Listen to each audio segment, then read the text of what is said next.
सभी को सप्रेम नमस्कार, सत श्री अकाल, आदाब एंड हेलो एवरीवन। जय हिंद और जोहार। और आप सभी का स्वागत है एक और वीडियो में। अब तक हमने इंटरनेट के दो क्लासेस को देखा है, ठीक है, पार्ट 1 एंड पार्ट 2। और उम्मीद करता हूं कि इस भाग में यानी भाग 3 में आपका ये इंटरनेट चैप्टर, इंटरनेट का अध्याय समाप्त हो सके। अब तक हमने जो टॉपिक जो डिस्कस करा है वो सर्च इंजन कंपोनेंट्स तक डिस्कस करा था, यानी यहां तक।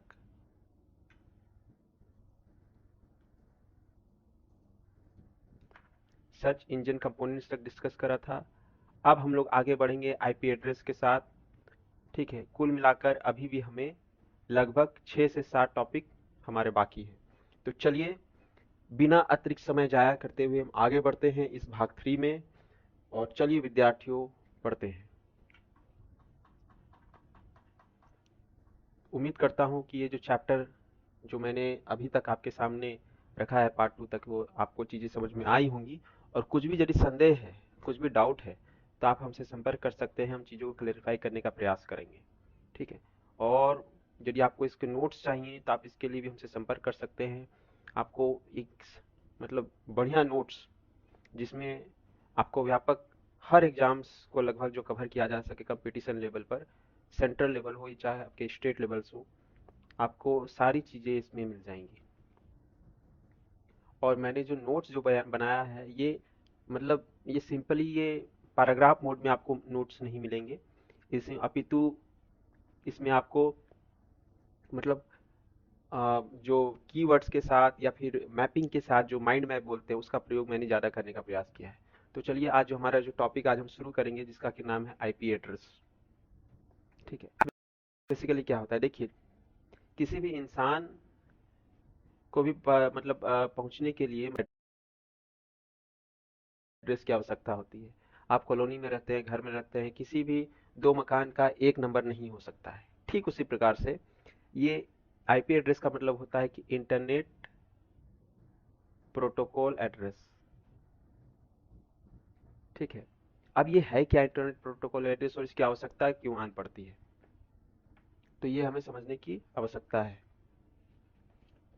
बेसिकली जो कंप्यूटर इंटरनेट में जो जितने भी कंप्यूटर जो जुड़े होते हैं, ठीक है, या फिर कोई भी उपकरण जुड़ा होता है, तो उनकी पहचान की जा सके, ठीक है। किसी भी इंसान की पहचान उसके पते से होती है, ठीक है, कि आप फलाना के बेटे हैं या फलाने घर में रहते हैं, फलाने कॉलोनी में रहते हैं। In the same way internet चूंकि अपने आप में एक बृहद संसार है, ठीक है, ये मतलब नेटवर्क का जाल है, तो इसमें जो भी चीजें जुड़ती हैं आप उनका एड्रेस पता कर सकते हैं। इसीलिए आपने देखा होगा कि जो भी कंप्यूटर रिलेटेड जो भी फ्रॉड होते हैं या फिर कंप्यूटर रिलेटेड जो भी फ्रॉड होते हैं या फिर क्राइम होते हैं,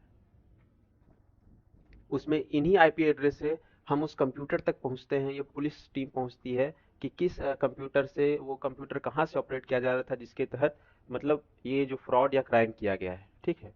इसीलिए आईपी एड्रेस काफी महत्वपूर्ण हो जाता है। ये एक यूनिक डिजिटल एड्रेस होता है हर एक कंप्यूटर का, मतलब हर एक कंप्यूटर का ये एक अलग एड्रेस रहेगा। और ये प्रोवाइड कौन करवाता है, देखिए, जहाँ पे भी सवाल बनाए जा सकते हैं उसको मैं टिक मार्क या स्टार मार्क से मैं चीजों को मेंशन करने का प्रयास करूंगा, ठीक है। ये आपको प्रोवाइड करता है आईएसपी, यानी आपसे सवाल पूछ सकता है कि आईपी एड्रेस कौन मुहैया करवाता है, आपको ऑप्शंस दे देंगे, उसमें एक हो सकता है आपका आईएसपी। तो आपको आईएसपी यानी इंटरनेट सर्विस प्रोवाइडर,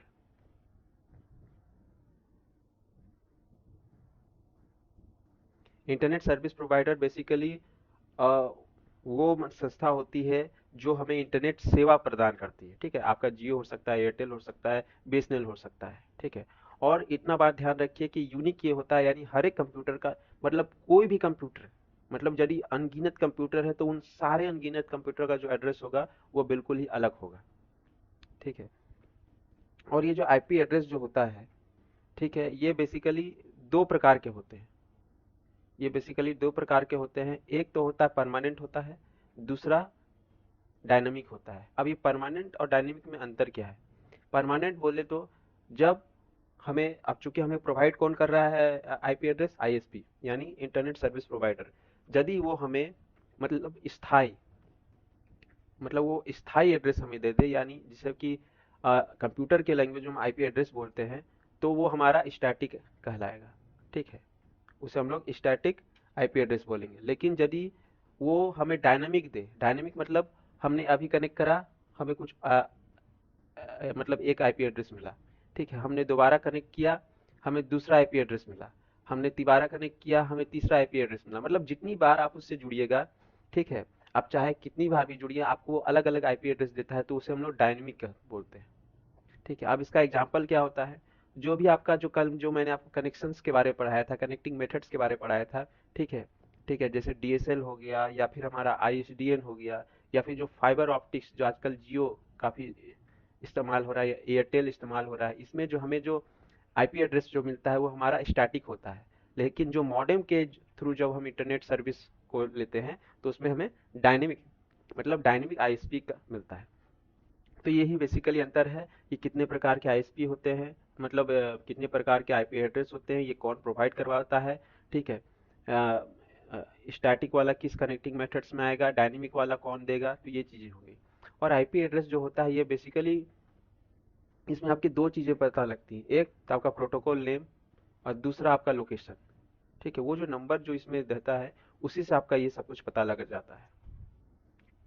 अब चूंकि हम थोड़ा आईपी एड्रेस के बारे में थोड़ा और भी जान लेते हैं कि आईपी एड्रेस जो होता है ये बेसिकली इंटरनेट प्रोटोकॉल वर्जन 4 का प्रयोग करता है। ठीक है, अभी तक किया जा रहा है, लेकिन अब इसमें कुछ मॉडिफिकेशंस भी देखने को मिलते हैं। इसका जो फुल फॉर्म होता है इंटरनेट प्रोटोकॉल वर्जन,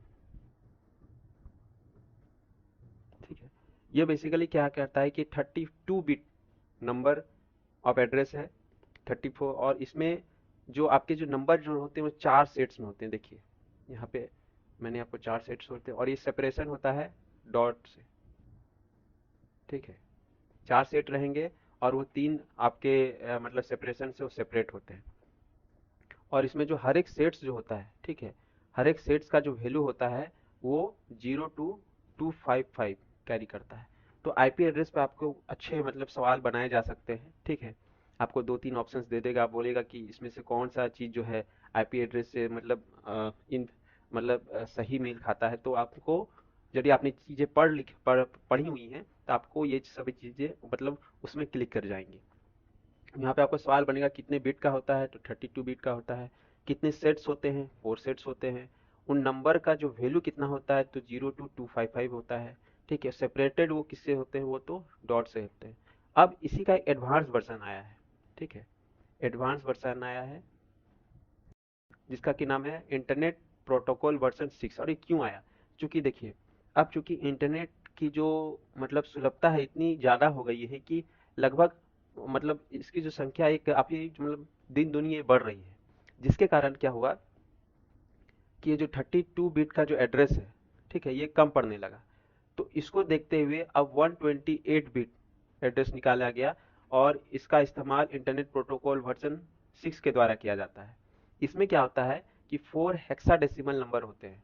ठीक है, 4 हेक्साडेसिमल नंबर होते हैं, और इसमें जो आपका जो आईपी एड्रेस जो बनता है, ये सोचिए 2 के पावर 128 तक बन सकता है, मतलब इतने कॉम्बिनेशन इसमें बनाए जा सकते हैं।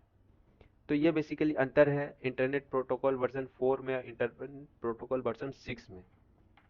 ठीक है, तो ये चीज़ आपको हो गई। अब हम लोग आगे बढ़ते हैं डोमेन नेम सिस्टम के बारे में कि डोमेन नेम सिस्टम क्या है। ठीक है, अब ये चूंकि इसकी आवश्यकता क्यों पड़ी, हमने अभी इससे पहले जो पढ़ा आईपी एड्रेस के बारे में, इसकी आवश्यकता क्यों पड़ी और इसका जो मूल फंक्शन क्या है कंप्यूटर की दुनिया में, नेटवर्क की दुनिया में, वो हमने जाना। क्योंकि ये हर उपकरण को एक यूनिक एड्रेस प्रोवाइड करता है। ठीक है, उस जब भी हमें जरूरत पड़ती है कि कोई उपकरण कहाँ से यूज हुआ, किस लोकेशन के द्वारा यूज किया गया है, तो वहाँ पे आईपी एड्रेस काफी महत्वपूर्ण होता है। ठीक उसी प्रकार अब आता है डोमेन नेम सिस्टम। इसकी मतलब कंसेप्ट कैसे आता है। ठीक है, अब ये जान लीजिए कि इंटरनेट से जुड़े जितने भी कंप्यूटर हैं उसको तो आईपी एड्रेस से हम लोग कनेक्टेड रहते हैं। ठीक है, और आईपी एड्रेस जो होता है वो डिजिटल एड्रेस होता है, यानी वो संख्या पद्धति पर काम करता है। ठीक है, और दूसरी तरफ क्या होता है कि जो कंप्यूटर सर्वर जो होता है वो हमें पता है कि वो बाइनरी नंबर को आइडेंटिफाई करता है। वो बाइनरी यानी बाइनरी मतलब बाइनरी नंबर हो गया, यानी वो भी क्या हो एक प्रकार का डिजिट हो गया।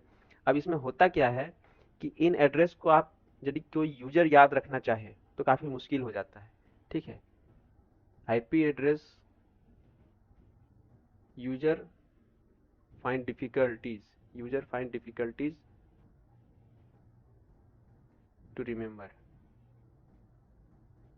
तो इसी का सॉल्यूशन, इसी का समाधान करने के लिए डोमेन नेम सिस्टम का उपयोग आता है।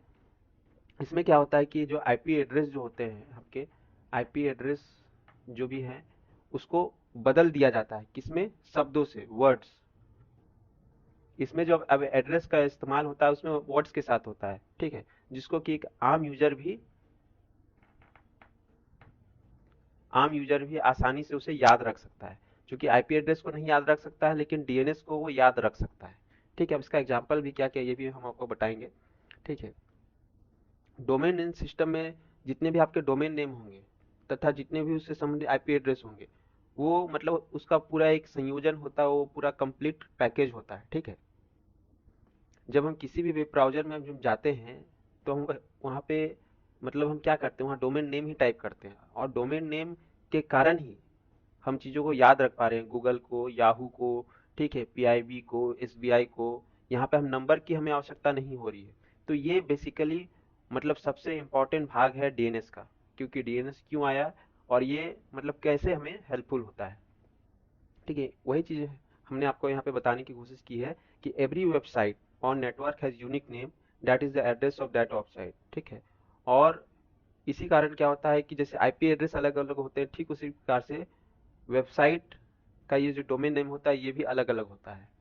ये हमने आपको चर्चा बता दिया कि क्यों डीएनएस की आवश्यकता पड़ी। ठीक है, क्योंकि आईपी एड्रेस जो होते हैं उन्हें याद रखना कठिन होता है। ठीक है, और कंप्यूटर चूंकि बाइनरी नंबर को ही आइडेंटिफाई करता है, इसीलिए डीएनएस का कंसेप्ट आता है जो कि आईपी एड्रेस को कन्वर्ट करता है नेम में, और जिसे याद रखना हमारे लिए सहज होता है और सुलभ होता है।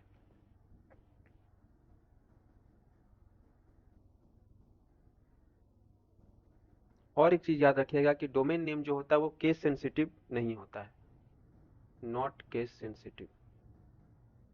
इसका मतलब क्या हो गया, यानी इसमें आप कैपिटल लेटर का भी इस्तेमाल करिए या स्मॉल का भी इस्तेमाल करिए, आपको रिजल्ट वो वही देगा। ठीक है, आपको रिजल्ट में इसमें किसी प्रकार की मतलब इसमें बदलाव देखने को नहीं मिलेगा। ठीक है, और domain name system equal to हो गया, और जितने भी डोमेन नेम हो जाएंगे प्लस आईपी एड्रेस, दोनों का जो कलेक्शन होता है वो डोमेन नेम सिस्टम हमारा बनाता है। अब देखिए होता क्या है,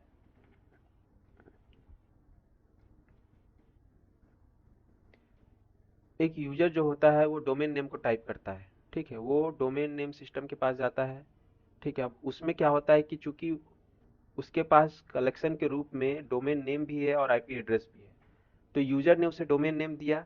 चूंकि यूजर के लिए सहूलियत क्या कर रहा है, डोमेन नेम। अब लेकिन चूंकि कंप्यूटर जो है वो डोमेन नेम को रीड नहीं करेगा, क्योंकि वो बाइनरी डिजिट को रीड करता है, यानी डिजिटल एड्रेस को पहचानता है, यानी वो आईपी एड्रेस को खोजेगा।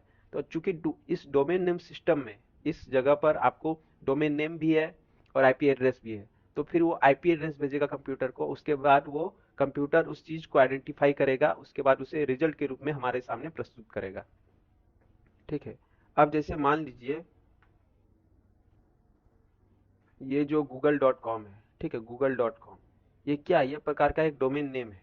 ठीक है, इसमें आपका ये हो गया, वेबसाइट का नाम हो गया, ये आपका हो गया सेपरेटर हो गया, जिससे आईपी एड्रेस में डॉट सेपरेट करता था, उसी प्रकार से डोमेन नेम में भी सेपरेटर ये डॉट ही करता है।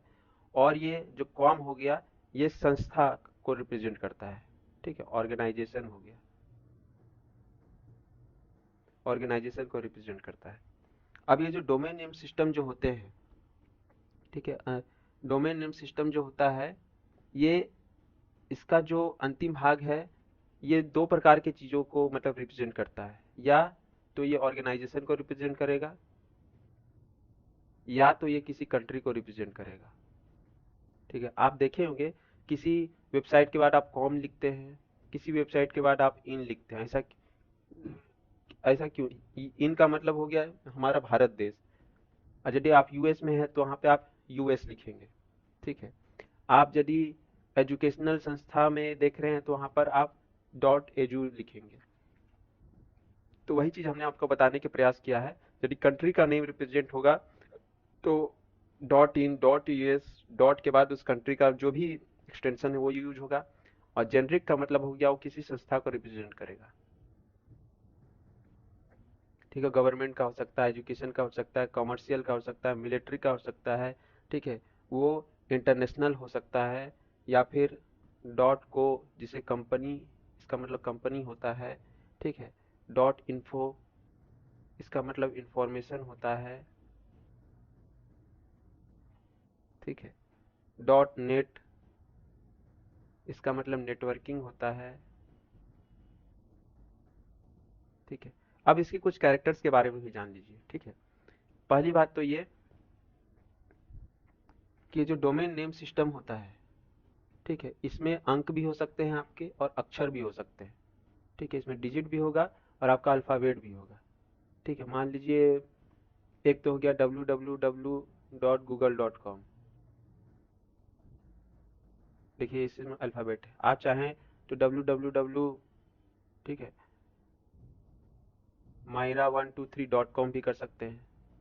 तो ये भी यदि वेबसाइट डोमेन नेम सिस्टम है तो ये भी आपका वैलिड होगा। दूसरा, इसमें मैक्सिमम 64 कैरेक्टर्स, मतलब ये जो हम देख रहे हैं जैसे google.com, ये मैक्सिमम 64 कैरेक्टर्स तक रहता है। ठीक है, पर लेवल। लेकिन ये पूरे डोमेन नेम में ये 255 तक चला जाता है। और इसमें सिर्फ स्पेशल कैरेक्टर ही हम लोग एक मतलब स्पेशल कैरेक्टर रूप में एकमात्र हाइफन आपका इस्तेमाल हो सकता है। तो ये आपका एक अच्छा क्वेश्चन बनाया जा सकता है कि डोमेन नेम सिस्टम में कि कौन सा एकमात्र स्पेशल कैरेक्टर यूज हम कर सकते हैं, तो वो है हमारा हाइफन। ठीक है, तो this is all about domain name system. And इससे पहले हमने देखा इंटरनेट प्रोटोकॉल एड्रेस के बारे में। अब हम लोग आगे बढ़ते हैं इंटरनेट के एप्लीकेशन यानी उसकी उपयोगिता के बारे में। उपयोग, ठीक है, अब चूंकि इंटरनेट के उपयोग से मतलब आज के डेट में हर एक इंसान परिचित है। ठीक है, भले उस चीज का वो लाभ ले रहा हो ना ले रहा हो, लेकिन उसके संज्ञान में ये सब चीजें हैं कि हाँ भैया इंटरनेट से अब मोटा मोटी ये सब चीजें हो सकती हैं। ठीक है, और इसे इसे कुछ फील्ड्स में समेटना हमारे लिए संभव नहीं है। लेकिन चूंकि मतलब हम इंटरनेट के बारे में जिक्र कर रहे हैं, इसलिए कुछ जो वेरी पॉपुलर एप्लीकेशंस हैं, मतलब जिन जिन फील्डों में इसका उपयोग हमें आम तौर पर आसानी से देखने को मिलता है, उसके बारे में थोड़ी सी चर्चा कर लेंगे। और आने वाले समय में इसका जो दायरा है, जो फील्ड है, इसका जो एप्लीकेशन है, ठीक है, वो और भी बढ़ेगा। ठीक है, अब जैसे पहला है हमारा ई कॉमर्स। फ्लिपकार्ट, अमेजोन, जो भी आप जो यूज कर रहे हैं, ये ई कॉमर्स का ये एग्जाम्पल है। ठीक है, मतलब कॉमर्स मतलब क्या हुआ, व्यापार। ठीक है, यदि आप व्यापार ऑफलाइन करते हैं, जो दुकान चलाते हैं, राशन चलाते हैं, वो क्या हो गया, ऑफलाइन। लेकिन यदि उसी व्यापार को, ठीक है, हम इंटरनेट के माध्यम, मतलब ई का मतलब ही होता है यहाँ पर मतलब इंटरनेट संबंधित। ठीक है, यानी इलेक्ट्रॉनिक। ठीक है, तो यहाँ पर कॉमर्स हो गया, फ्लिपकार्ट, अमेजोन। ई न्यूज में आजकल बहुत सारी चीजें हैं। डेली हंट जो एक फेमस मोबाइल का है। ठीक है, पीआईबी भी आपका जो है वो एक ई न्यूज ही है। ई गवर्नेंस, मतलब हर एक जो सरकार होती है वो अपनी वेबसाइट बनाती हैं, तो वो भी हमारा ई गवर्नेंस के आ जाएगा। ई लर्निंग, ठीक है, ई लर्निंग चूंकि सबसे कॉमन चीज है जो कि एक स्टूडेंट यूज कर रहा है आज के डेट में ऑनलाइन लर्निंग के जरिए। ठीक है, फिजिक्स वाला हो गया, अन अकेडमी इसका सबसे बेहतरीन एग्जाम्पल है। ठीक है, आज के डेट में फिजिक्स वाला काफी छाए हुए हैं, काफी अच्छा कर रहे हैं। ठीक है, ई बुक, अमेजोन का जो किंडल जो आता है ये आपका ई बुक के रूप में आ जाएगा। ई शॉपिंग, ई शॉपिंग में भी आपका जैसे Flipkart, Amazon, Myntra like that आ जाएंगे। ईमेल में आपका जीमेल हो गया, यानी जब आपको इलेक्ट्रॉनिक मेल भेजना होता है through the service of the internet, तो उसे हम लोग ईमेल बोलते हैं। ईमेल के बारे में हम लोग अभी आने वाले कुछ समय में ये डिस्कस करेंगे। जीमेल हो गया, रेड मेल हो गया। ई रिजर्वेशन, ठीक है, इंटरनेट की सहायता से जब हम टिकट का रिजर्वेशन करते हैं, चाहे वो रेलवे के लिए आईआरसीटीसी हो गया, बस के लिए रेड बस हो गया। ठीक है, वीडियो कॉल, वीडियो कॉल के लिए आप वीडियो कॉन्फ्रेंसिंग, वीडियो कॉन्फ्रेंसिंग के लिए हम लोग स्काइप, गूगल मीट जैसी चीज़ों का इस्तेमाल करते हैं, या फिर जूम का भी इस्तेमाल करते हैं। ठीक है, सोशल नेटवर्किंग साइट्स, मतलब इससे तो युवा मतलब अछूता है ही नहीं। एफबी हो गया, व्हाट्सएप हो गया, इंस्टा हो गया। ठीक है, ठीक है, ई बैंकिंग, में जितने भी जो बैंकिंग वेबसाइट्स हो जाएंगे, SBI, bank of India, HDFC, Bob, PNB, like that. Entertainment, आज के डेट में जो वेब सीरीज का जो कंसेप्ट क्यों आ पाया, क्योंकि ये चीज़ों को इलेक्ट्रॉनिक प्लेटफॉर्म पर हम लोग लेकर आ गए हैं। पहले ये चीज़ें थिएटर तक ही सीमित थी या फिर हॉल तक ही सीमित थी। अब जैसे नेटफ्लिक्स हो गया, हॉटस्टार हो गया, अमेजन प्राइम हो गया, लाइक दैट। तो ये सब चीज़ें हैं आज के डेट में जो इंटरनेट जहाँ पर अपनी सेवा दे रहा है। और इसके अलावा भी बहुत सारी जगह है, जैसे मान लीजिए आपको रिसर्च करना है, ठीक है, पब्लिशिंग की दुनिया में भी इसका इस्तेमाल होता है, ठीक है। बहुत सारी चीज़ें होंगी, इंटरव्यू आपको लेना है उसमें भी आप जैसे वीडियो कॉल या वीडियो कॉन्फ्रेंसिंग के जरिए यूज कर सकते हैं। तो ये आपके एप्लीकेशंस हो गए इसके। अब थोड़ा हम लोग ईमेल के बारे में बात कर लेते हैं, क्योंकि ईमेल से संबंधित कई बार आपको सवाल देखने को मिल सकते हैं। ईमेल बेसिकली है क्या, ठीक है। मेल है, सबको पता है, मेल का मतलब होता है संदेश भेजना, ठीक है। लेकिन यहाँ पर ईमेल है, यानी इलेक्ट्रॉनिक मेल, ठीक है। जब भी हम संदेश या फिर किसी भी प्रकार की जानकारी का आदान प्रदान करते हैं with the use of internet, हम लोग ईमेल बोलते हैं। यही चीजें हम पहले ऑफलाइन करते थे, जो चिट्ठी तार उसे हम लोग बोलते थे, ठीक है। इसमें मैसेज के रूप में, अब चिट्ठी तार में हम लोग सिर्फ हार्ड कॉपी भेज सकते थे, लेकिन इसमें हम लोग टेक्स्ट भेज सकते हैं, इमेज भेज सकते हैं, वीडियोस, जो कि सबसे हाईलाइटेड चीज है ईमेल में, वो हम भेज सकते हैं। और इसकी जो आविष्कार किया था वो क्या था, रे टॉमिल्सन ने 1971 में, ये इंपॉर्टेंट है, ठीक है। दूसरा, भारत का जो पहला इंटरनेट ईमेल सर्विस जो आया था, किसके द्वारा था, ये हॉटमेल के द्वारा। और ये किसके द्वारा चालू किया था, सबीर भाटिया।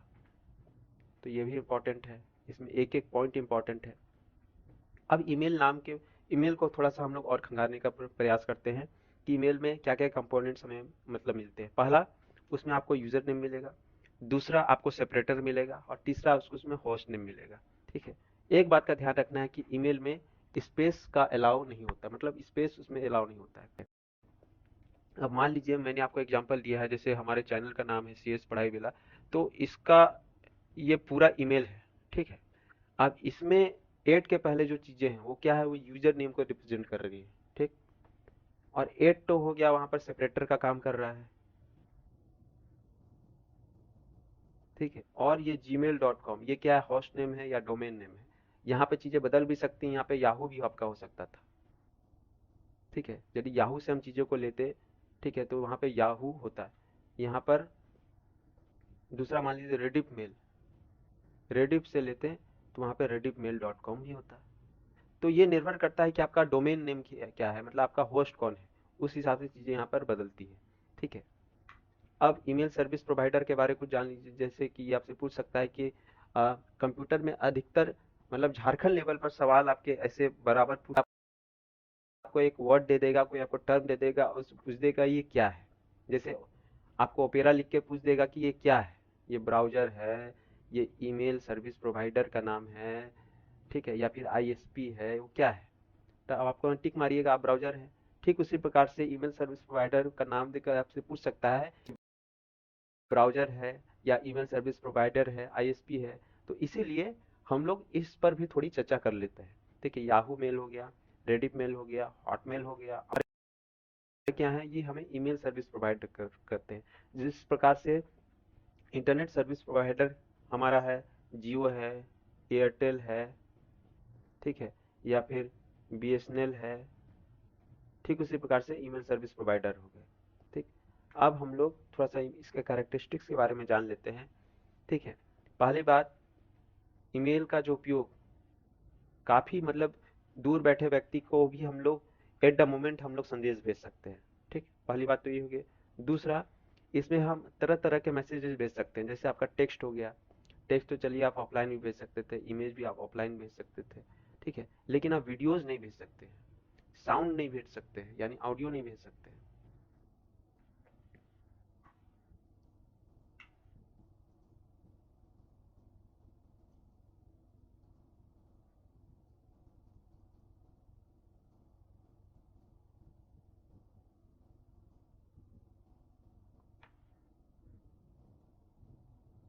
ठीक है, चीपेस्ट होता है, ठीक है। आप मान लीजिए आपको आप पोस्ट ऑफिस जा रहे हो तो एटलीस्ट आपको 30 से 35 रुपया का खर्चा आएगा। ये ज़्यादा भी हो सकता है, बाकी तो उसके वेट पर निर्भर करता है, लेकिन ईमेल में चीज़ें ऐसी नहीं है। ठीक है, आपने एक बार अपना रिचार्ज करा, एक बार नेट लिया, उसके बाद आप अनगिनत ईमेल आप भेज सकते हैं। ये इंस्टेंट होता है और फास्ट होता है। ठीक है, इसमें आपको दिनों का नहीं, घंटों का नहीं, इनफैक्ट कुछ सेकंड की बात होती है। ठीक है,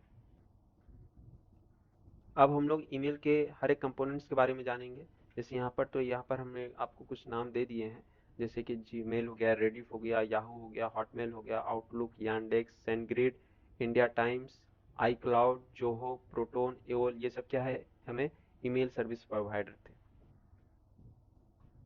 अब इसके कुछ कंपोनेंट्स के बारे में हम लोग जानेंगे।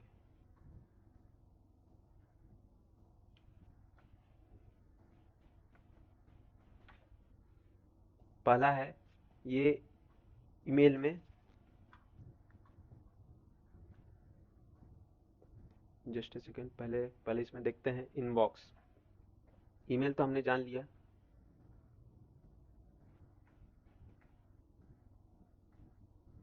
पहला है इनबॉक्स। इनबॉक्स क्या है, जैसे आपके मोबाइल में इनबॉक्स होता है जहां पर मैसेज स्टोर्ड होते हैं। ठीक है, ठीक उसी प्रकार से ईमेल में भी एक उसका अपना इनबॉक्स होता है जहां पर आपका मैसेज, मैसेज बोले तो ईमेल, मतलब जो आपको कोई और भेजा हो वो वहां पे सेव होता है। ठीक है, दूसरा हो गया आपका सेंट।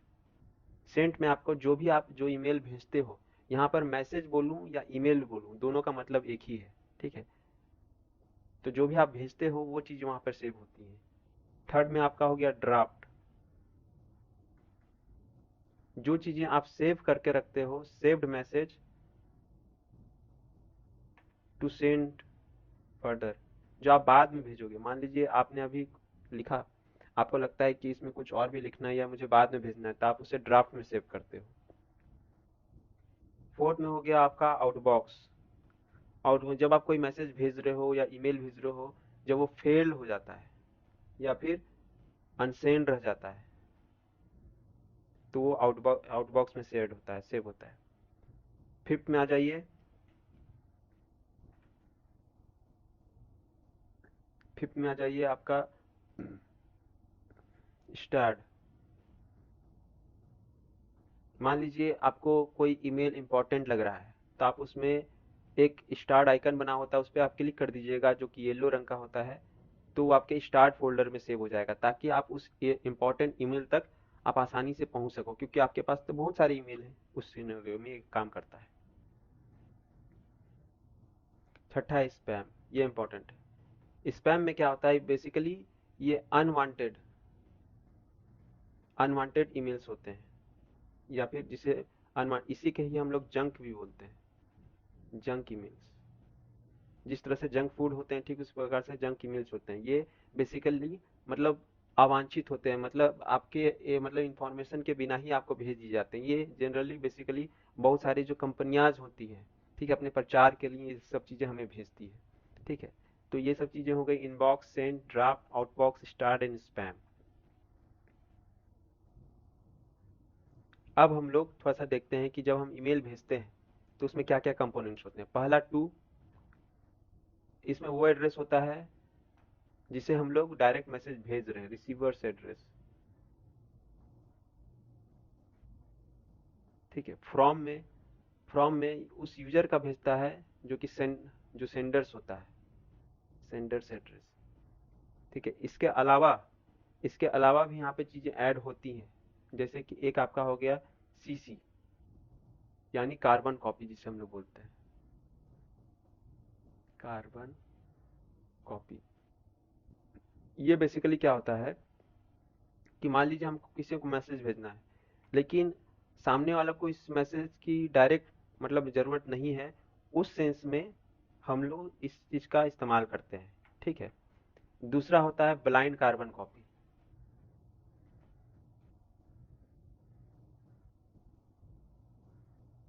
ठीक है, जब हमें मैनी यूजर्स को एक साथ ईमेल भेजना होता है, ठीक है, तब हम लोग ब्लाइंड कार्बन कॉपी का इस्तेमाल करते हैं। ठीक है, बहुत सारे इसमें नाम ऐड कर दीजिए, उसके बाद आप भेज दीजिए। ठीक है, फिर उसके बाद हमारा एक पार्ट होता है सब्जेक्ट। ये आप यहाँ पे देख सकते हैं सब्जेक्ट। ईमेल के रिगार्डिंग, ईमेल किस टॉपिक पर है, किस चीज़ को डिस्कस कर रहा है, तो वो हम लोग सब्जेक्ट में मेंशन करते हैं, जो कि बेसिकली हम लोग जब एप्लीकेशंस लिखते हैं उसमें भी आप देखिएगा हम लोग सब्जेक्ट मेंशन करते हैं। ये हमारा बॉडी होता है जहाँ पे हम पूरा ईमेल करते हैं। ये हमारा अटैच फाइल का सेक्शन होता है। यदि हमको कोई वीडियोस, ऑडियो, ठीक है, या फिर तो हम लोग अटैच फाइल्स का मतलब सहायता लेते हैं। ठीक है, तो ये बेसिकली हमारा एक ईमेल का लेआउट मैंने आपको समझा दिया कि टू का इस्तेमाल क्या होता है। ये आपको फुल फॉर्म कई बार पूछ दिया जाता है, सीसी का या फिर बीसीसी का, इसका उपयोग क्यों करते हैं हम लोग, ठीक है, या फिर ये इनबॉक्स, आउटबॉक्स, ठीक है, या फिर स्पैम क्यों होता है। अब हम लोग देखेंगे सोशल नेटवर्किंग साइट्स के बारे में, ठीक है, कि सोशल नेटवर्किंग साइट्स क्या है। और इसके बारे तो हम युवा जो भी है ये काफ़ी भली भांति परिचित हैं, ठीक है, क्योंकि आज के डेट में इसी का ज़माना है। काफ़ी इसके प्लस पॉइंट्स भी हैं, इसके कॉन्स भी हैं। तो यहाँ पर मैंने कुछ सोशल साइट्स के नाम को एक टेबलर फॉर्म में मैंने आपके सामने रिप्रेजेंट किया है सब कुछ। बस इतना जान लीजिए कि सोशल नेटवर्किंग साइट्स का उपयोग जो होता है मतलब दुनिया में इससे विभिन्न लोगों से हमें जुड़ने के लिए होता है, ठीक है, अलग अलग प्लेटफॉर्म के द्वारा ये संभव हो पाता है। और इस टर्म का जो पहली दफ़ा इस्तेमाल किया था वो जे बार्न्स ने किया था 1950 में, ये इंपॉर्टेंट है। अब यहाँ पे ये आपको टेबल है, ये आप टेबल देख सकते हैं, जैसे नाइट याहू कब आया, 94 में आया, रेडिफ मेल और हॉटमेल कब आया, 96 में आया, इसके सीईओ कौन है, ठीक है, मतलब किन लोगों के द्वारा इसकी स्थापना हुई। लिंक्डइन हो गया, 2002 में आया। एफबी या ऑर्कुट 2004 में आया। और एक बात ध्यान में रखिएगा कि ऑर्कुट 2014 में ये डिसकंटिन्यूड हो गया। यूट्यूब जो कि आज के डेट में काफ़ी पॉपुलर है, ये 2005 में आया। ट्विटर 2006 में आया। विकीलीक्स 2006 में आया। व्हाट्सएप जो कि आज के डेट में काफ़ी इंपॉर्टेंट है, ये 2009 में आया। इंस्टाग्राम जिसमें ये रील की दुनिया है, वो 2010 में आया। गूगल 2011 में आया। टेलीग्राम जो कि आज के डेट में कई सारे स्पैम को भी जन्म दे रहा है, वो 2013 में आया। शेयर चैट 2015 में आया। यारा बुक 2016 में आया। कू ये इंडियन बेस्ड है, ये तीनों जो है ये इंडियन बेस्ड है। कू ये आया आपका 2020 में। तो ये टेबल को आप लोग एक थ्रू से इस वीडियो के जरिए गो थ्रू कर लीजिएगा, ठीक है। इसमें क्योंकि बहुत सारी चीज़ें समझाने का तो है नहीं, ये आपको बेसिकली बस याद रखने के लिए। और कुछ फैक्ट्स जान लेते हैं कि जैसे हमारा जो फेसबुक जो है ये वर्ल्ड का सबसे बड़ा सोशल नेटवर्किंग साइट्स है। और इसको कौन सी कंपनी कंट्रोल करती है, तो उसका नाम है मेटा इंक, ठीक है। और इसी एपू ने इंस्टाग्राम का अधिग्रहण किया है 2012 में। तो ये सवाल आपसे बहुत अच्छा बन सकता है कि इंस्टाग्राम का अधिग्रहण एफबी द्वारा कब किया गया, या फिर व्हाट्सएप का अधिग्रहण एफबी द्वारा कब किया गया, तो 2014 में किया गया, ठीक है। दूसरा ट्विटर के बारे में जान लीजिए कि जैसे हमारे मोबाइल में एसएमएस होता है, short messaging service, short messaging service, ठीक है, ये हम लोग जानते हैं टेक्स्ट मैसेज जो होता है। लेकिन इंटरनेट का एसएमएस किसे कहा जाता है, ट्विटर को कहा जाता है, ये इंपॉर्टेंट है। ये एक प्रकार का माइक्रो ब्लॉगिंग है, ठीक है। ब्लॉगिंग जो हम लोग जनरली इंटरनेट पर करते हैं जब कुछ लेख लिखते हैं, लेकिन ये माइक्रो मतलब ये छोटे स्तर पर होता है। दूसरा, इलॉन मस्क द्वारा इसका अधिग्रहण कब किया गया है, 2022 में किया गया है, ठीक है, इस बात का भी आपको भान होना चाहिए।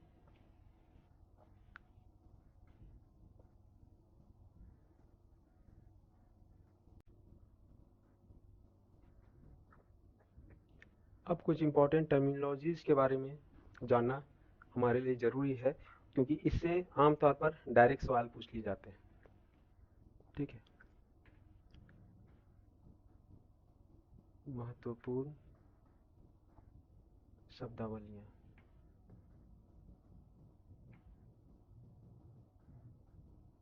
पहला है हमारा MAC address. MAC address basically क्या है कि जितने भी जो फिजिकल या हार्डवेयर कंपोनेंट जो भी कनेक्टेड होते हैं उनका ये एड्रेस होता है, और इसे हम लोग मैक एड्रेस बोलते हैं। इसका फुल फॉर्म होता है मीडिया एक्सेस कंट्रोल। जिस तरह से हमने बताया कि कंप्यूटर जो होता है, हर एक कंप्यूटर जो भी इंटरनेट से जुड़ा होता है उसका एक अपना एड्रेस होता है, जिसे कि हम लोग आईपी एड्रेस बोलते हैं। ठीक उसी प्रकार से जो भी फिजिकल या हार्डवेयर कंपोनेंट होंगे उनका एक यूनिक एड्रेस होता है, और ये कितने बिट का होता है, ये 48 बिट का होता है। तो इससे एक अच्छा सवाल बन सकता है, क्योंकि वो कितने बिट का होता है जब ये पूछ देगा तो ये अच्छा सवाल बनेगा या फिर डिफिकल्ट सवाल की श्रेणी में आ जाएगा। और ये बेसिकली क्या होता है कि नेटवर्क से जो डिवाइस है उनके आइडेंटिफिकेशन के लिए, उनके बारे में जानकारी इकट्ठा करने के लिए इसका प्रयोग किया जाता है। दूसरा है कि क्लाउड कंप्यूटिंग क्या है।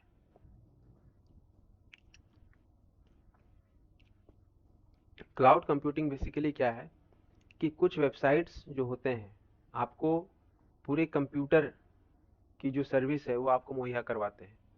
ठीक है, उनका एक अपना सिस्टम बना होता है जिसके तहत वो अपना एक वर्चुअल कंप्यूटर आपको कॉन्फ़िगरेशन प्रदान करते हैं, जहां पर आप जिस तरह से, आपको आमतौर पर क्या होता है कि आपको हार्डवेयर की आवश्यकता पड़ती है। जैसे आपने कंप्यूटर खरीदा, उसके सीपीयू चाहिए, उसके अंदर फलाना कॉन्फ़िगरेशन चाहिए, लेकिन इस प्रकार की आवश्यकता नहीं होती है। आप उस क्लाउड कंप्यूटिंग की सहायता से उस प्लेटफॉर्म पर जो भी सेवाएं हैं वो ले सकते हैं कंप्यूटर में, आप जो भी ऐसे आम तौर पर ऑफलाइन कंप्यूटर में जो करते हैं। ठीक है, यहाँ पर इसकी जो सबसे बेनिफिट है कि इजी डाटा एक्सेस होता है। जैसे गूगल ड्राइव, ये भी क्या है, क्लाउड कंप्यूटिंग है। दूसरा लार्ज स्टोरेज होता है। ठीक है, जो कि आपको किसी हार्डवेयर कंपोनेंट की आवश्यकता नहीं है।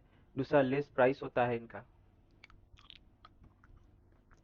क्लाउड कंप्यूटिंग बेसिकली आपको स्मार्टफोन में मिल जाएंगे, लैपटॉप में मिल जाएगा, ठीक है, नेटवर्क में मिल जाएगा, या फिर टैबलेट में मिल जाएगा, डाटाबेस में मिल जाएगा, मोबाइल में मिल जाएगा, सर्वर में मिल जाएगा।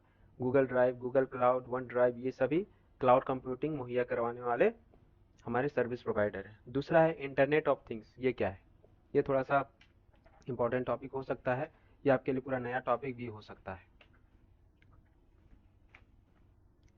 बेसिकली हम हमारा जो डेली लाइफ है, ठीक है, इसमें बहुत सारे फिजिकल डिवाइस जो होते हैं, कंप्यूटर से जब हम उसको जोड़कर एक नेटवर्क बनाते हैं, और उसे हम इस तरह से नेटवर्क बनाते हैं कि वो अपने आप मतलब ऑटोमेटिकली वो काम करे। ठीक है, वो ऑटोमेटिकली काम करे, तो उस चीज़ को क्या बोलते हैं हम लोग, इंटरनेट ऑफ थिंग्स बोलते हैं। यानी automatic work can be done by connecting digital equipments through wireless network. ठीक है, और इंटरनेट द्वारा आपस में जुड़े दुनिया भर के लाखों जितने भी आपके जो फिजिकल कंपोनेंट्स हैं, ठीक है, इनका जो भी नेटवर्क जो बनता है वो इंटरनेट ऑफ थिंग्स ही कहलाता है। ठीक, और दूसरा इंटरनेट ऑफ थिंग्स के जनक किनको कहा जाता है, तो वो आपके कैल्विन एस्टोन को कहा जाता है। और हमारे देश में पहला जो राज्य है जिसने कि इंटरनेट ऑफ थिंग्स पॉलिसी लेकर आया, उसका नाम था आंध्र प्रदेश। ठीक है, फर्स्ट टाइम भारत में इसकी शुरुआत होती है 2014 में। ये हुआ इंटरनेट ऑफ थिंग्स। अब जानते हैं कुकीज के बारे में। इसके बारे में आपने बराबर सुना होगा, कुकीज क्या होता है। कुकीज, ये खाने वाला आपका कुकीज नहीं है, बल्कि ये कंप्यूटर का कुकीज है। और ये काफी, मतलब ऐसे तो आपको लगेगा ये छोटा है, लेकिन ये काफी महत्वपूर्ण है और आपके लिए काफी ये सहूलियत प्रदान करता है। कैसे, देखिए, ये कुकीज का मतलब होता है कुछ डाटा, वेबसाइट के रिगार्डिंग कुछ डाटा जो कंप्यूटर अपने लिए सेव करता है, ताकि जब यूजर उस पर दोबारा विजिट करे, ठीक है, तो उन डाटा को खोजने के लिए कंप्यूटर को मशक्कत ना करना पड़े, और जिसके जिसके चलते आपका जो वेबसाइट है वो आसानी से खुल सके। ठीक है, मान लीजिए आप जो भी फ्रिक्वेंटली जिस पर विजिट करते हैं, खासकर जिस वेबसाइट पर, तो उसके रिगार्डिंग क्या करता है कि जो ये कंप्यूटर है उसे उस वेबसाइट के रिगार्डिंग, मतलब जो जो भी डाटा की आवश्यकता पड़ती है आमतौर पर, जिसको कि कंप्यूटर सेव रख सकता है, और जिसकी ज़रूरत भी आने वाले समय में पड़ सकती है, उसे ही हम लोग कुकीज़ बोलते हैं। और कुकीज़ बेसिकली कहाँ सेव होता है, ये हमारा कैच मेमोरी में सेव होता है। तो ये इंपॉर्टेंट है। ठीक है, कैच मेमोरी ऑफ ब्राउज़र में सेव होता है। अब आ जाइए, हमारा पांचवा है बुकमार्क। बुकमार्क क्या होता है, कंप्यूटर की दुनिया में बुकमार्क, इंटरनेट की दुनिया में इसको कंट्रोल प्लस डी इसका शॉर्टकट होता है, और इसका आइकन जो होता है ये स्टार मार्क टाइप का होता है। इसे हम लोग बुकमार्क बोलते हैं। बेसिकली क्या होता है कि जो भी आपका जो फेवरेट वेबसाइट होता है, या फिर मान लीजिए आपका कोई वेबसाइट ऐसा है जिसको कि आप बहुत फ्रिक्वेंटली बार बार बारंबार विजिट करते हो, तो जब आप उसको बुकमार्क कर देते हो, तो आप उस पर अगली बार से आप उस पर डायरेक्ट जा सकते हो। मतलब आपको उसका एड्रेस टाइप करने की आवश्यकता नहीं है, आप अपने बुकमार्क सेक्शन में जाइए और उसमें इस लिस्ट को खोजिए और उसमें उसको बस जस्ट क्लिक कर दीजिए। ठीक है, अब आ जाइए वेब क्राउलर। वेब क्राउलर क्या है? वेब क्राउलर को हम लोग वेब रोबोट या वेब स्पाइडर के नाम से भी जानते हैं। ये बेसिकली क्या होता है, जो भी सर्च इंजन जो होता है, ठीक है, वो हमें जो भी रिजल्ट मुहैया करवाता है, तो इसके लिए उसकी एक प्रोग्राम होती है उसके सामने, जिसका यूज करके हम वो रिजल्ट प्रोड्यूस करता है, उसे हम लोग वेब क्राउलर बोलते हैं। यानी program use by search engine before producing result to us. अब आ जाइए क्लाइंट कंप्यूटर। इसके बारे में हमने आपको शुरू में ही बताया था, क्लाइंट सर्वर मॉडल के तहत। ठीक है, जो भी कंप्यूटर सर्वर कंप्यूटर से कनेक्टेड है, ठीक है, जिससे कि इंटरनेट फैसिलिटी का यूज किया जा सके, उसे हम लोग क्लाइंट कंप्यूटर बोलते हैं। और सर्वर कंप्यूटर क्या होता है कि कंप्यूटर की दुनिया में, मतलब नेटवर्क की दुनिया में जो सबसे बड़ा कंप्यूटर होता है, सबसे पावरफुल कंप्यूटर होता है, जिसमें कि डाटा सेव होते हैं, ठीक है, और जिससे कई सारे कंप्यूटर जुड़ते हैं, उसे हम लोग सर्वर कंप्यूटर बोलते हैं। और यही आपको क्लाइंट कंप्यूटर को ये डाटा मुहैया करवाता है। अब आ जाइए क्रॉस प्लेटफॉर्म। क्रॉस प्लेटफॉर्म एक हो गया होस्ट। होस्ट का मतलब हो गया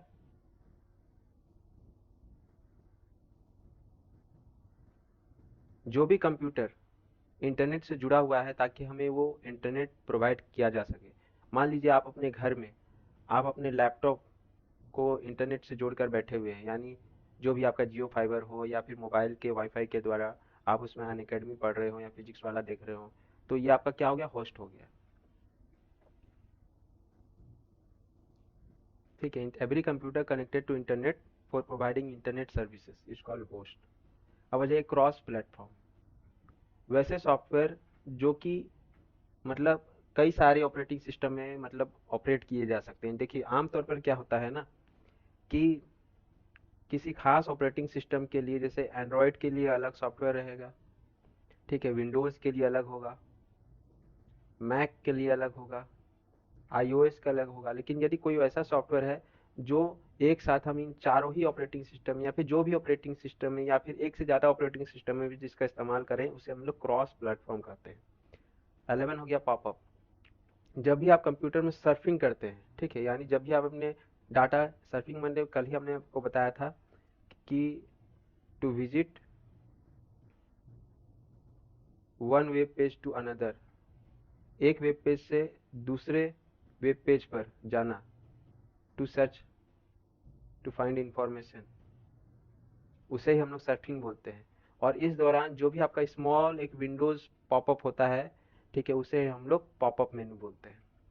ठीक है, उसमें या तो कुछ इन्फॉर्मेशन होगा या फिर वो आपसे कुछ मतलब ऑप्शंस मांगेगा, आपका कुछ डिसीजन मांगता है, यस नो लाइक दैट। 12 हो गया वर्चुअल रियलिटी। ठीक है, इंटरनेट के वेब पेज को मतलब उसको लाइवली बनाना, मतलब उसको मतलब ऐसा बनाना कि वो सच में हमारे सामने मतलब जीवंत है। ठीक है, और इसमें हम लोग 3D इफेक्ट का इस्तेमाल करते हैं, इसे हम लोग वर्चुअल रियलिटी बोलते हैं। अब आ जाए क्लस्टर।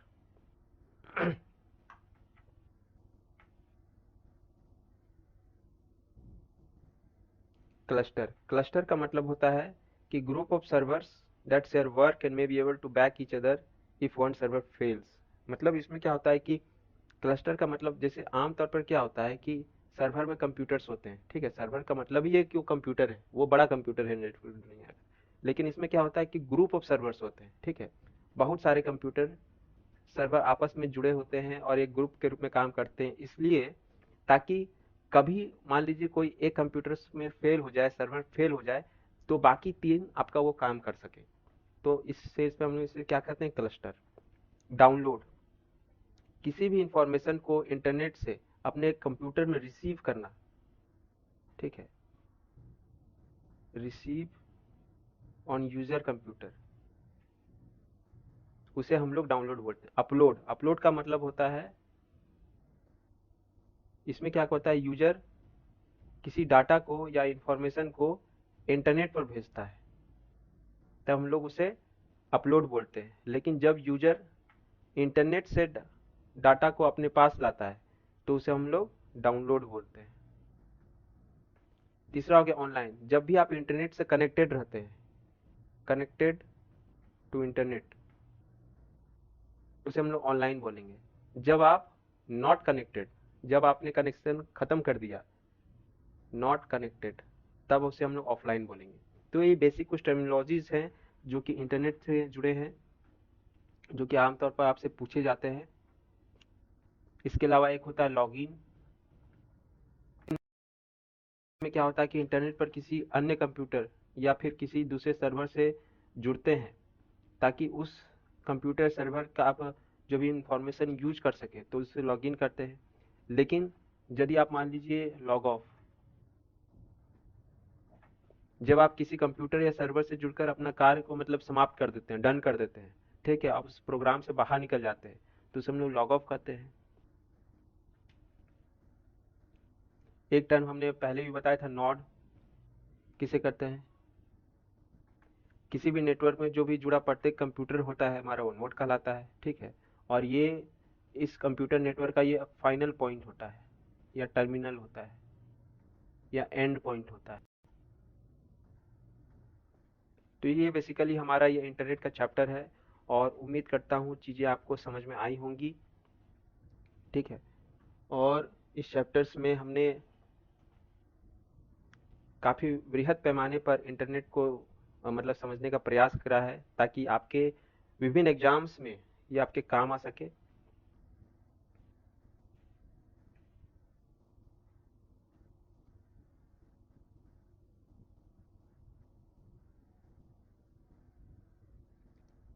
इंट्रोडक्शन से लेकर ये इंपॉर्टेंट टर्मिनोलॉजीज तक, उम्मीद करता हूँ ये चैप्टर आपके लिए महत्वपूर्ण साबित होगा आने वाले समय में, ठीक है। Now I am signing off. तब तक आप सब स्वस्थ, मस्त और सकारात्मक कार्यों में व्यस्त रहें, और ऐसे समाज का निर्माण करते रहें जिसमें आसपास के बच्चे, बुजुर्ग और महिलाएं सहज एवं सुरक्षित महसूस करते रहें, ठीक है। जय हिंद, वंदे मातरम और जोहार।